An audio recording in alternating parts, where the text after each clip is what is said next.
Joint family system نے گھروں کے اندر ایسی آگ لگائی ہے کہ جو کبھی نہیں بجھ سکتی۔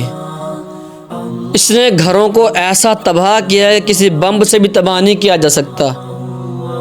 اس فیملی سسٹم نے میاں بیوی کے درمیان ایسی نفرتیں پیدا کی ہیں کہ شیطان بھی نہیں پیدا کر سکتا۔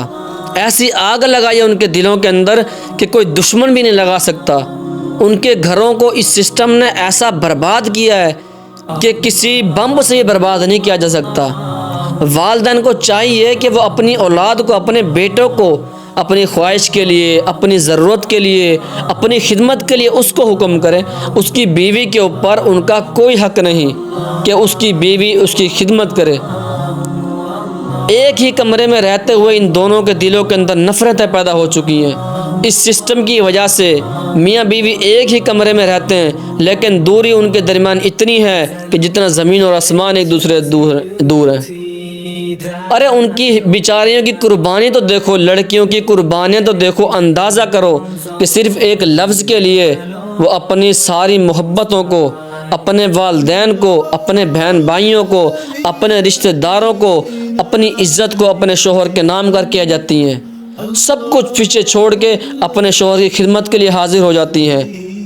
اور یہاں شوہر کا ہمارے معاشرے کے اندر بدقسمتی سے پہلی بات کیا ہوتی ہے اس کے لیے کہ جیسے ہی وہ گھر میں آئی پہلی رات کو اس کے دماغ کے اندر یہ بات ڈالتے ہیں کہ دیکھو بیگم، میرے والدین کی خدمت کرنی ہے آپ نے، ان کا اچھے سے ان کی ضرورت کا خیال رکھنا ہے، میری چاہے کرو نہ کرو۔ کیوں بھائی، تم کوئی نوکرانی لے کر آ رہے ہو گھر میں، یا نوکرانی لے کر آئے ہو، یا تم نے کوئی جنگ لڑی ہے، مال غنیمت میں سے تمہیں کوئی لونڈی ملی ہے جو وہ تمہاری والدین کا خیال کرے؟ کیوں کرے تمہارے والدین کی خدمت؟ وہ کیوں کرے ان کی ضرورتوں کا خیال؟ وہ کیوں کرے؟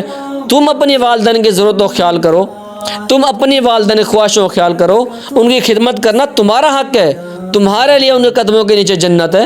تمہاری بیوی کے اوپر کوئی حق نہیں کہ وہ تمہارے والدین کی خدمت کرے۔ ہاں، اس کو اتنی محبت دو، اس کو اتنی عزت دو، اس کے ساتھ ایسا حسن و سلوک کرو کہ اس کے دل کے اندر تمہارے لیے محبت پیدا ہو اور وہ بھی سمجھے کہ مجھے ان کے والدین کی خدمت کرنی چاہیے۔ والدین اس کو اپنی بیٹی بنا کے رکھیں تاکہ اس کے دل کے اندر محبت پیدا ہو، پھر وہ اس کی خدمت کرے تو اچھی بات ہے، نہیں کرے تو کوئی اس کے اوپر زبردستی نہیں ہے۔ اور یہی بات اگر بیوی اپنے شوہر کو بولے کہ میں آپ کے والدین کے ساتھ نہیں رہنا چاہتی، مجھے الگ گھر لے کے دیں، میں ان کے ساتھ نہیں رہتی، مجھے الگ رہنا ہے، تو پھر کیسا طوفان گھر کے اندر پیدا ہوگا کہ ختم ہونے کا نام نہیں لیتا۔ شوہر کے دل کے اندر ایسی نفرت اور ایسی آگ بھرتی ہے کہ ختم ہونے کا نام نہیں لیتی، اور وہ صرف ایک لفظ کہہ کر اپنے والدینوں کو چھوڑ کے آپ کی خدمت کے لیے حاضر ہو جاتی ہے۔ اور مرد کو یہ چاہیے، مرد کی یہ ذمہ داری ہے کہ جب ان کے والدین کی طرف سے اس کی بیوی کے اوپر کوئی اذیت آئے، کوئی تکلیف آئے، تو اپنے والدین کے سامنے کھڑا ہو جائے اور ہاتھ جوڑے، ان کے پاؤں پکڑے، ان کی منتیں کرے، بدتمیزی نہ کرے، نافرمانی نہ کرے، تمیز کے دائرے کے اندر رہ کے کہ اماں جان، ابا جان، میں آپ کا نوکر، میں آپ کا خدمت گزار، میں آپ کا غلام، مجھے حکم کریں۔ میری بیوی آپ کی نوکر نہیں، وہ آپ کی غلام نہیں، مجھے حکم کریں، آپ کی ہر ضرورت کا میں خیال کروں گا، آپ کی ہر خواہش کا میں خیال کروں گا، آپ کی خدمت کے لیے میں حاضر ہوں، مجھے حکم کریں۔ اور جب شوہر کی بیوی کی طرف سے والدین کے اوپر کوئی زیادتی ہو تو بیوی کے سامنے کھڑا ہو جائے اور بیوی کو سمجھائے کہ دیکھو بیگم، یہ میرے والدین ہیں، ان کے ساتھ میرا رشتہ ایسا ہے کہ جو کبھی نہیں ٹوٹ سکتا، جو کبھی نہیں ختم ہو سکتا، اور نہ ہی ایک ایسا کوئی نظام اللہ نے بنایا ہے کہ میں اپنے والدین سے اپنا رشتہ ختم کر سکوں۔ ہاں، تمہارا اور میرا نکاح صرف ایک لفظ کے لیے ٹوٹ سکتا ہے، صرف ایک لفظ کے پیچھے ختم ہو سکتا ہے، تو میرے والدین کو آپ کی طرف سے کوئی تکلیف اور اذیت نہیں پہنچنی چاہیے، میرے والدین کو آپ کی طرف سے کوئی پریشانی نہیں ہونی چاہیے، میرے والدین کے لیے آپ کسی قسم کی پریشانی کا باعث نہیں بن سکتی۔ اور اپنی بیویوں کو ساتھ حسن و سلوک سے پیش آئیں، ان کے پیارے پیارے نام رکھیں، ان کے نک نیم رکھیں۔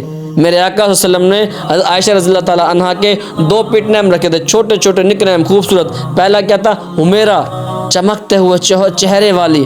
تو آپ بھی اپنی بیویوں کے خوبصورت اور نک نیم رکھیں، ان کے ساتھ حسن و سلوک سے پیش آئیں۔